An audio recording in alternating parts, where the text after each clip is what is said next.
Hi friends, welcome back to my channel. Hope you all are doing good. So हमेशा की तरह आज मैं फिर से हाजिर हूँ आपके सामने एक साड़ी के साथ। बहुत ही प्यारी सी एक शिफॉन की ये साड़ी है, प्रिंटेड साड़ी है पूरी। तो ये देखिए, जो इसका पल्लू है ना, इस पे बहुत ही प्यारी सी पेंटिंग हो रखी है। उससे आगे जो है साड़ी पूरी प्रिंटेड है इस तरह से, और दोनों तरफ बॉर्डर्स बने हुए हैं। तो जो फैब्रिक है इसका बहुत ही सॉफ्ट है, गर्मियों के लिए बहुत ही प्यारी सी ड्रेस बनेगी इसकी। काफ्तान के लिए आपके बहुत सारे कमेंट्स आ रहे थे, तो मैं इस साड़ी से बनाने जा रही हूँ एक काफ्तान ड्रेस। फाइनल रिजल्ट के लिए वीडियो को एंड तक देखिएगा। वीडियो अच्छा लगा तो लाइक और कमेंट करके ज़रूर जाइएगा। तो चलिए फ्रेंड्स, वीडियो करते हैं अब स्टार्ट। तो सबसे पहले ये देखिए, मैं साड़ी का जो पल्लू है ना, उसको मैंने डबल करके यहाँ पे बिछा लिया है। आपका ज़्यादा टाइम ना लेते हुए ना फटाफट से आपको बताऊँगी। चौड़ाई तो हम साड़ी की पूरी ले लेंगे काफ्तान में। अब हमने रखनी है लंबाई। तो जो लंबाई तैयार है ना, वो 44 इंचज़ है काफ्तान की। तो यहाँ पे मैं 45 इंचज़ रख लूँगी। नीचे की तरफ से फोल्ड करना है, ऊपर की तरफ तो हमें मार्जिन रखने की ज़रूरत नहीं है, क्योंकि ऊपर की तरफ जो है सिलाई नहीं लगेगी। अब 45 इंचज़ ये मैंने यहाँ पे लेंथ ले ली इसकी। अब इतनी ही हमने बैक के लिए लेनी है, तो यहाँ पे मार्क करके यहाँ से मैं ये जो साड़ी है ना, डबल कर दूँगी ऐसे। इस तरह से फोल्ड करके ना, ये देखिए, एक बैक के लिए और एक फ्रंट के लिए पल्ले रेडी हो गए हैं। अब यहाँ पे जहाँ पे भी मार्किंग आई ना, यहाँ से मैं साड़ी को कट करके अलग कर दूँगी।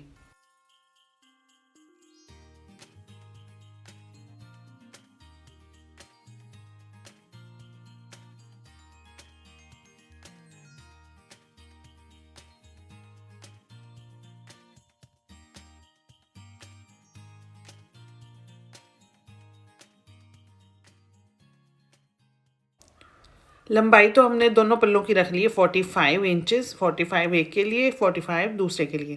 अब चौड़ाई देखिए, यहाँ पे ना जो बॉर्डर है वो बॉटम साइड का बॉर्डर थोड़ा सा ज़्यादा विड्थ में था, और जो अपर साइड का बॉर्डर वो थोड़ा सा कम था। तो मैं यहाँ पे एक बराबर करूँगी बॉर्डर, क्योंकि चौड़ाई भी हमें एक बराबर ही चाहिए दोनों पल्लों की। तो यहाँ पे ये देखिए, बॉर्डर देख लेते हैं। ये दोनों बॉर्डर एक बराबर करने पड़ेंगे। तो यहाँ पे मैंने मार्किंग कर ली, और इसको मैं एंड तक जो है ना कट कर लूँगी।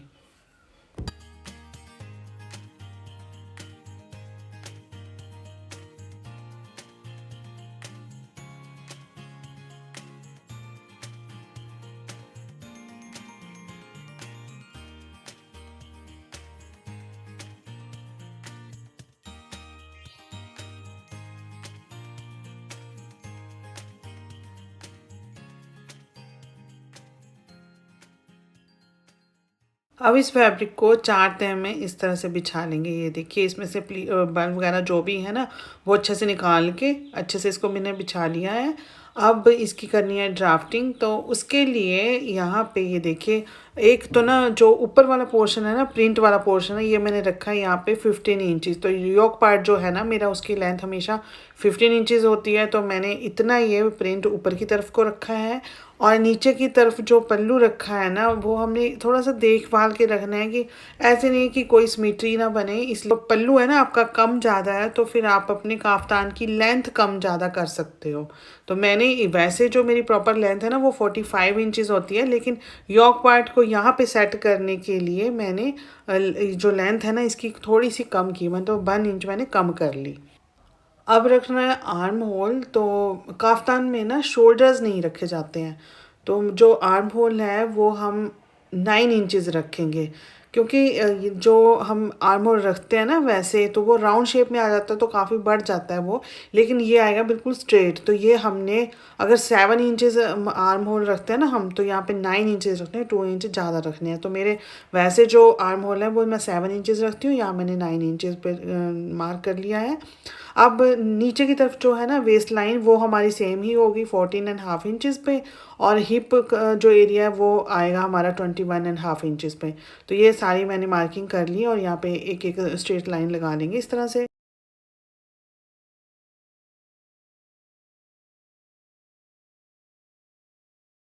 यहाँ पे रखे जाएगी चेस्ट। तो जितनी भी हमारी बस्ट है ना, उसका हम फोर्थ पार्ट निकालेंगे। तो फोर्थ पार्ट निकालने के लिए बहुत ही इजी सा ट्रिक है। ये देखिए, इस तरह से टेप को 40 इंचज़ पे रखा, दोबारा से फोल्ड किया, ऐसे ये फोर्थ पार्ट निकल जाता है। तो 40 का फोर्थ पार्ट होता है 10। तो यहाँ पे हाफ इंच ऐड करके मैं 10.5 इंचज़ पे मार्क कर लूँगी। थोड़ी सी लूजिंग चाहिए होती है क्योंकि वैसे भी ये जो कपड़ा है शिफॉन का ये छिजने का थोड़ा सा इसका डर होता है। तो मैं हाफ इंच जो है ना लूजिंग सभी में ऐड करूँगी। अब यहाँ पे देखिए वेस्ट लाइन है 34 इंचज़, 34 का फोर्थ पार्ट हुआ 8.5 इंचज़। अब इसमें भी हाफ इंच ऐड करके 9 इंचज़ पे मार्क कर लेंगे। हिप है 40 का भी फोर्थ पार्ट निकाल लेंगे इसी तरह से, और उसमें जो है ना हाफ इंच ऐड कर लेंगे। तो यहाँ 10.5 इंचज़ पे मार्क कर लिया। हाँ, एक बहुत ही इम्पॉर्टेंट चीज़ मैं आपको बताना भूल गई। यहाँ पे ये जो हमने फ़ोल्ड किया ना फैब्रिक को, इसको हम वैसे जो नॉर्मली कोई भी कुर्ती कट करते हैं तो रॉन्ग साइड इसकी बाहर की तरफ को रखते हैं, लेकिन जब हमने काफ्तान की कटिंग करनी है तो इसकी राइट साइड बाहर की तरफ को रखी जाती है। तो ये जो इसके कपड़े की राइट साइड है ना, वो मैंने बाहर की तरफ को रखी है। अब यहाँ तक तो ऐसे मार्किंग करके मैंने ये पूरे मार्क जो आपस में अटैच कर दिए। अब नीचे की तरफ को ना कॉर्नर से 6.5 इंच पे मैंने मार्क कर लिया है, और ये जो लाइन है इस तरह से यहाँ पे मिला देंगे। आप आइडिया से भी नीचे की तरफ को ये लाइन मिला सकते हो, थोड़ा सा स्ट्रेट भी कर सकते हो, थोड़ी सी और भी ए शेप दे सकते हो। तो अब ऊपर की तरफ जो है ना नेक की जो कटिंग करनी है हमने 3 इंचज़ पे करनी है, मतलब विड्थ इसकी मैंने 3 इंचज़ रखी, और नीचे की तरफ को जो लेंथ है इसकी वो रखी 6.5 इंचज़। ये वाला जो नेक है ना ये फ्रंट वाला है। तो इस तरह से यहाँ पे बी शेप में मैं नेक बना रही हूँ, तो बी शेप दे दी इस तरह से। अभी हम ऊपर वाला जो नेक है ना उसी को कट करेंगे, मतलब फ्रंट वाले नेक को ही कट करेंगे। तो ये यहाँ पे शेप दे के बस ऊपर वाला जो पार्ट है ना इसको मैं अब कट कर रही हूँ। ये यहाँ तक हम कट कर देंगे, और बैक वाला जो ना ये रह गया इस तरह से। अब बैक वाले की कटिंग करनी है तो उसके लिए मैं 2 इंच जो है ना लेंथ रखूँगी बैक की नेक की, और हल्की सी शेप देके इसकी भी कटिंग कर लेंगे इसी तरह से।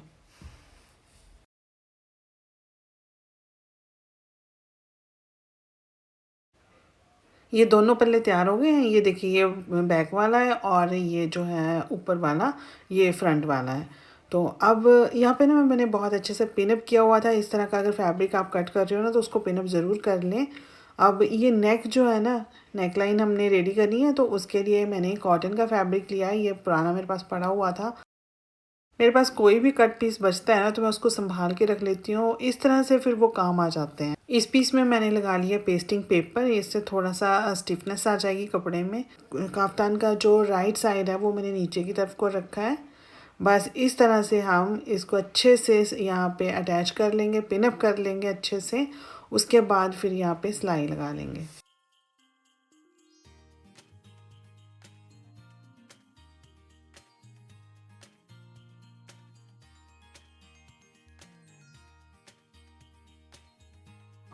हाफ इंच का मार्जिन छोड़ के मैं यहाँ पे सिलाई लगा लूँगी इस तरह से।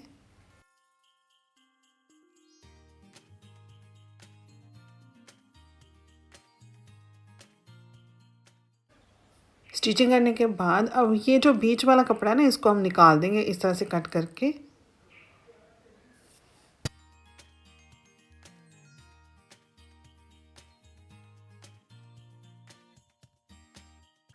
बैक साइड से इस तरह से दिखेगा ये, और अब यहाँ पे मार्जिन छोड़ेंगे हम फोल्ड करने के लिए, और बस इसको इस तरह से कट कर लेंगे। ये इस तरह से अंदर की तरफ को फोल्ड हो जाएगा, लेकिन उससे पहले इस तरह से छोटे छोटे कट लगा लेंगे ताकि ये आराम से फोल्ड हो जाए और फिनिशिंग अच्छी आए नेक में। बस ये नेक लाइन भी मैंने रेडी कर ली है, इसमें मैंने हैंड स्टिच करके इसको कंप्लीट कर लिया। अब साइड में ना फोल्ड लगा लेंगे, एक तरफ से फोल्ड लगाना स्टार्ट करेंगे। एक पीस में हम जैसे चारों कोनों पे फोल्ड लगाते हैं ना बस सिंपल से, वैसे ही इसमें फोल्ड लगा लेना है। फिटिंग की सिलाई लगाने से पहले अगर इसे फ़ोल्ड कर लेंगे ना तो इजी रहेगा। तो अब एक तरफ से किसी भी कॉर्नर से पकड़ के इसको ऐसे फ़ोल्ड करेंगे और फिर सिलाई लगाना स्टार्ट करेंगे। ये देखिए ऐसे, बस इस तरह से सिलाई लगाते जाएंगे। इसको खींचना नहीं है बिल्कुल भी कपड़े को, बिल्कुल हल्के हाथों से इस ऐसे पकड़ के सिलाई लगानी है बस, नहीं तो लास्ट में ना झोल आ जाएगा। अगर इसको खींच के सिलाई लगाएंगे तो कॉर्नर सही से नहीं आएंगे। ये देखिए ऐसे यहाँ पे हमने कॉर्नर फोल्ड किया, यहाँ पे फुट को उठाने की ज़रूरत नहीं है, हल्का सा नीडल को उठाएंगे और बस सेम ऐसे ही सिलाई लगाते हुए चले जाएंगे।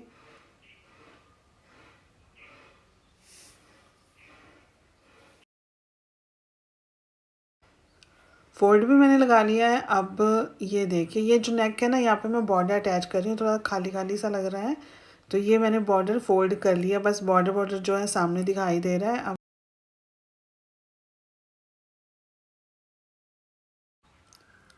बॉर्डर को यहाँ पे मैंने डबल किया और ये देखिए ऐसे एक ना कॉर्नर बना दिया। डबल करने के बाद यहाँ पे मैं लगा दूंगी सिलाई।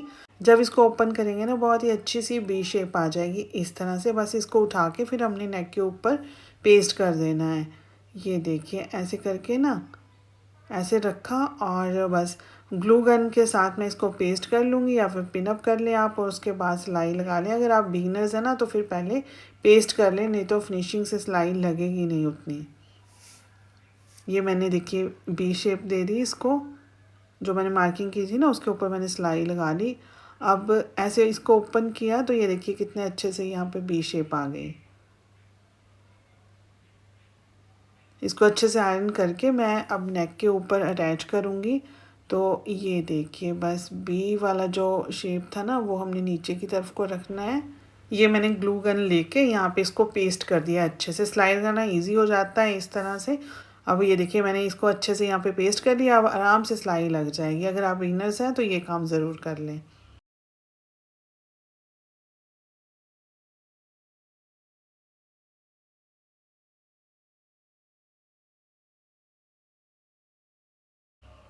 अब साइड से जो है इसको भी जो बॉर्डर है ना साइड में, उसको भी मैं फोल्ड करके यहाँ पे अच्छे से पेस्ट कर लूँगी। उसके बाद बस फिर स्टिचिंग करनी है।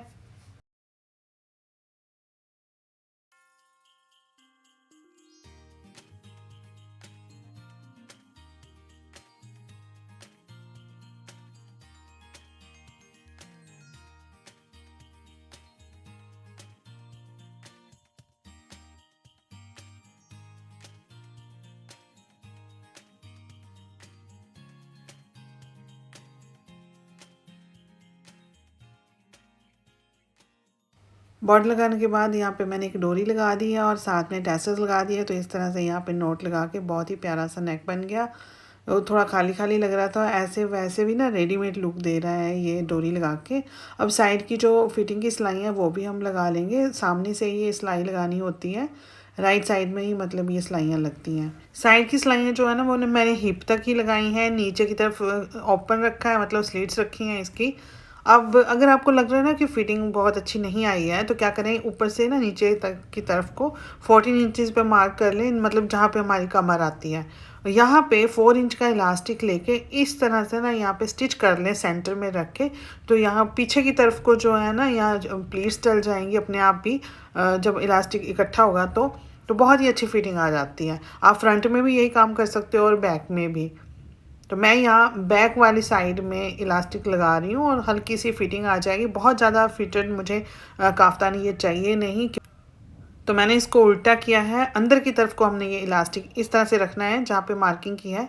सेंटर में रख के इसको इस तरह से इलास्टिक को खींच के, कपड़े को नहीं खींचना है, इलास्टिक को खींचना है, अपने आप यहाँ पे कपड़ा इकट्ठा हो जाएगा। ये देखिए हल्की हल्की चुनटें आ जाएंगी यहाँ पे और बहुत ही अच्छी फिटिंग आ जाती है। इस तरह से एक डिज़ाइनिंग बन जाएगी और साथ में जो है काफ्तान की फिटिंग भी सही हो जाएगी।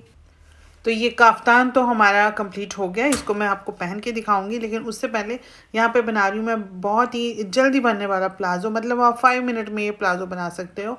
तो ये देखिए, ये मैंने ना लाइनिंग ली है, लाइनिंग वाला प्लाज़ो हम बनाएंगे। ये इसकी जो है क्लोज साइड है दोनों तरफ, और इस तरफ जहाँ ओपन साइड है ना वहाँ पे मैंने 2.5 इंचज़ पे मार्किंग कर लिया है और नेफ़े के लिए, कि हमने यहाँ पे फोल्ड करके नेफ़ा बना देना है इसका, अलग से नेफ़ा नहीं लगाएंगे। अब रखेंगे प्लाज़ो की लेंथ। तो ये वाली लाइन जो है ना, यहाँ से नीचे की तरफ को हमने लेंथ लेनी है। लेंथ उतनी ही लेनी है जितनी प्लाजो की टोटल लेंथ है। तो 1 इंच इसमें से हम फोल्ड करने के लिए लगा देंगे। मेन फैब्रिक से 1 इंच जो है कम होनी चाहिए हमारी लाइनिंग, तो वो अपने आप हो जाएगी। अब सबसे पहले यहाँ पे रखनी है कमर। तो कमर रखने का बहुत ही सिंपल सा मेथड है। सबसे पहले आप देखेंगे हिप अपनी, और हिप का 4th पार्ट निकालेंगे। तो यहाँ पे हिप में 40 का 4th पार्ट हो गया 10। मैंने 10 इंचेस मार्क कर लिया। अब 3 इंच जो है यहाँ पे हमने दे देनी है लूजिंग, क्योंकि बहुत ही कंफर्टेबल और लूज़ प्लाजो हम बनाएंगे। तो ये 13 इंचेस हो गया टोटल। अब हाफ इंच यहाँ पे मैं सिलाई के लिए एक्स्ट्रा रख लूँगी अलग से। अब ये जो तीनों साइड बची है ना, यहाँ पे भी हमने 13.5 इंचेस पे ही मार्किंग कर लेनी है। इस तरह से एक बॉक्स बना लेंगे हम 13.5 इंचेस का।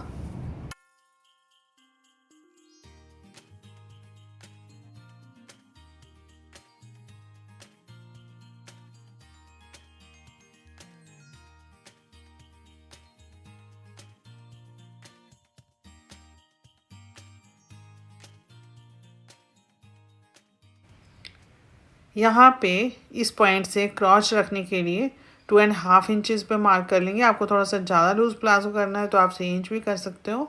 उसके बाद फिर यहाँ से ये देखिए मोरी रख लेंगे। तो मोरी भी जो है ना इसके बराबर बराबर ही मैं रख रही हूँ, और ये लेग शेपर लेके इस तरह से ऐसे इसमें यहाँ पे लाइन लगानी है। तो इससे जो है बीच में मतलब साइडों से ना प्लाजो नीचे की तरफ टच नहीं होगा फ्लोर से। अब यहाँ पे क्रॉच के लिए शेप दे दी मैंने, और ये जो फैब्रिक है ना ये इस तरह से फोल्ड हो जाएगा नेफा के लिए, और नीचे की तरफ यहाँ पे जितना भी आपने फोल्ड करना है उतना यहाँ पे मार्क कर लें, और बस कटिंग कर लेंगे इसकी।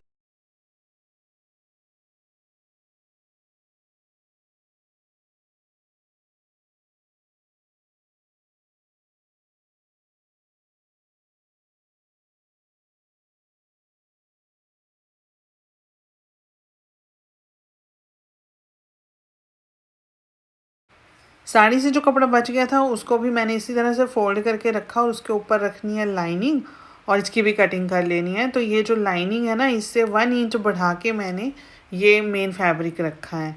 अब 1 इंच जो है नीचे की तरफ से ये फोल्ड हो जाएगा, उसके बाद ये बिल्कुल प्रॉपर आ जाएगी हमारी लेंथ। ये देखिए इस तरह से मैंने इनकी भी कटिंग कर ली। दोनों पार्ट्स के लिए मैंने ये कटिंग कर ली है, और नीचे से देखिए ऐसे ये फोल्ड हो जाएगा ना, तो बॉर्डर बॉर्डर ये जो है हमारा सामने दिखेगा। स्टिचिंग करना इसकी बहुत ही सिंपल है। अब ये देखिए लाइनिंग वाले दोनों क्रॉच लिए इस तरह से आपस में जोड़ देंगे इनको। एक तरफ से ऐसे सिलाई आ जाएगी और दूसरी तरफ ऐसे सिलाई लगा देंगे। अब ये हो गया, लाइनिंग की स्टिचिंग हो गई। अब जो मेन फैब्रिक है ना उसको भी सेम ऐसे ही स्टिच कर लेना है। ये देखिए दोनों क्रॉच जो है ना साइड, दोनों साइड से मिला के हम इस तरह से सिलाई लगा लेंगे।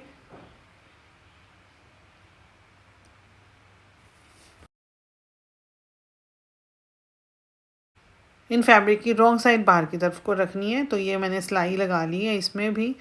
ये देखिए ऐसे ये दिखाई देगा। और नीचे की तरफ को फोल्ड लगा लेंगे। ये मैंने फोल्ड लगा लिया है जितना भी मुझे फोल्ड करना था। और अब सेंटर की सिलाई जो है ना ये भी लगा लेंगे। नीचे की तरफ से सिलाई लगाना स्टार्ट करेंगे हम दोनों तरफ में। तो सेंटर में आके जो है सिलाई को ख़त्म करना है। तो जो है नीचे की तरफ से ना मतलब बॉटम से ऊपर नीचे नहीं होता है प्लाजो। अब ये लाइनिंग वाला जो पीस है इसको भी मैंने सेम वैसे ही स्टिच कर लिया है। नीचे की तरफ फोल्ड लगा लिया है बॉटम में, और जो सेंटर वाइज सिलाई है अब इसको भी कंप्लीट कर लेंगे।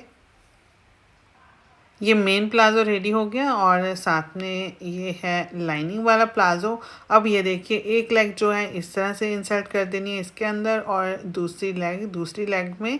और ये जो है ना कमर, यहाँ से इन दोनों कपड़ों को जो है आपस में स्टिच कर देंगे। तो जब हम नेफा बनाएंगे ना तो ईजी हो जाएगा। तो इसको ऐसे करके स्टिच कर लेंगे अच्छे से।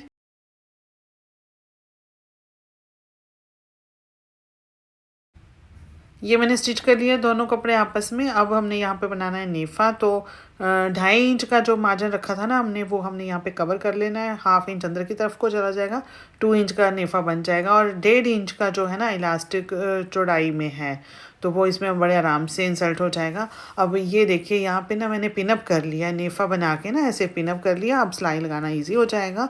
तो इसमें मैं सिलाई भी लगा लूँगी। सिलाई लगाने के बाद यहाँ पे हमें इलास्टिक चाहिए होगा। तो इलास्टिक जितनी भी हमारी टोटल कमर है ना उसमें से हमें 5 या 6 इंच के आसपास कम रखना पड़ता है, तो बिल्कुल सही आता है इलास्टिक। तो मैंने यहाँ पे 6 इंच कम रख लिया है और ये यहाँ पे नेफा बना लिया। अब यहाँ पे ना 2 इंच के आसपास गैप रखा है जहाँ से हमने इलास्टिक को इंसर्ट करना है इसके अंदर। ये इलास्टिक मैंने इसके अंदर इंसर्ट कर दिया। अब ये दोनों तरफ से ना ओवरलैप करके यहाँ पे सिलाई लगा लेंगे 3-4 बार अच्छे से सिलाई लगा के यहाँ पे। अब ये जो गैप था इसको भी क्लोज़ कर लेंगे, 2 इंच का जो हमने गैप रखा था।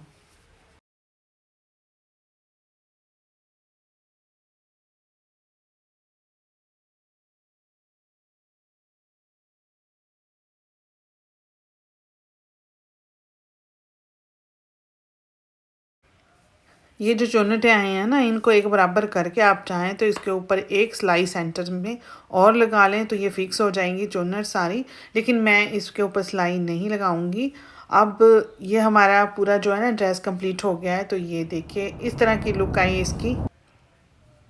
थोड़ा सा लूज़ है बट बहुत ही कंफर्टेबल है, तो मैं इतना ही लूज़ इसको रखने वाली हूँ। इसके साथ पहनी है मैंने मैरून कलर की स्लिट, तो लाइनिंग लगाने की ज़रूरत नहीं पड़ी। अब इस साड़ी में से ना मैं पल्लू नहीं निकालना चाह रही थी, मुझे इसका पल्लू इतना प्यारा लग रहा था कि मैं चाह रही थी कि ड्रेस के अंदर इसको भी मैं लूँ। अगर आपके पास भी इस तरह की साड़ीज़ हैं तो आप इस तरह की ड्रेसेस बनवा सकते हैं उनसे, क्योंकि आउटिंग के लिए जो है ना साड़ी उतनी कंफर्टेबल रहती नहीं है, तो हम उनकी ड्रेसेस बनवा सकते हैं। और ये रहती भी बहुत ही आरामदेह है क्योंकि ये फैब्रिक बहुत ही सॉफ्ट एंड स्मूथ होता है। तो अगर आपके पास भी शिफॉन, जॉर्जेट या हल्का फुल्का जो फैब्रिक होता है ना वो साड़ीज़ हैं तो उसकी आप ड्रेस बनवा सकते हो। साड़ी में से ना 1/2 मीटर से थोड़ा सा ज़्यादा फैब्रिक बच गया है, तो मैं चारों कोनों पे टैसल्स लगा के उससे बना लूँगी स्कार्फ। तो फ्रेंड्स कैसा लगा आपको ये आइडिया कमेंट करके ज़रूर बताइएगा। आप आने वाली वीडियोस में किस तरह की ड्रेसेस देखना चाहते हो वो भी कमेंट करके बताइएगा। मिलते हैं फिर नेक्स्ट वीडियो में, तब तक के लिए take care and good bye.